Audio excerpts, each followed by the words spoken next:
Brandon, tell me a little bit about some of your fire department mentors. Okay,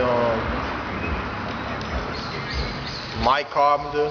You know, when as a kid, I grew up around Mike Carpenter. He was one of my role models. Mr. Troy, guys like that. Lieutenant Hoffman. I knew them as a child. You know, growing up, and you know, I always wanted to be a fireman. So they were some of my mentors. And Chief Cash. You know, Chief Cash. I just want to thank Chief Cash for giving me the opportunity.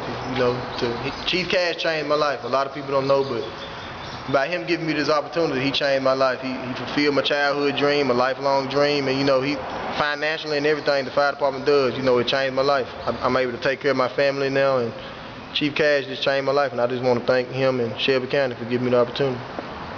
So, when you first suited up as a firefighter, tell me about the first experience going out on a call. Ooh, all through recruit class. Were you excited or nervous? I was very excited.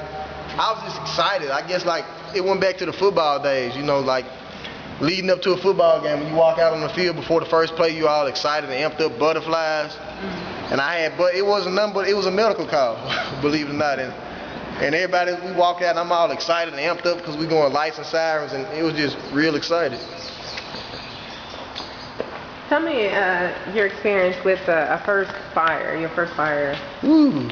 My first fire didn't come along after I got stationed at 67. I think it might have been the week of my first, my first week at the fire station. We got a big structure fire on Highway 51, and when it came in, my eyes just lit up like like a kid on Christmas or something. I was very excited, and I'm putting on my stuff, rushing and going out fast. And as I'm doing this, I'm noticing the older guys like Lieutenant Daly. You know, they're putting their stuff on, and I'm all rushing, and when I'm finished, they're dressed just as fast as I am, and I was rushing, and they were taking their time. I'm like, man, how do they do that? How do they do that? And so we get to the fire, and it was just butterflies. I'm just excited, just ready to go, and I was just, listening to the guys, listening to them tell me what to do and stuff.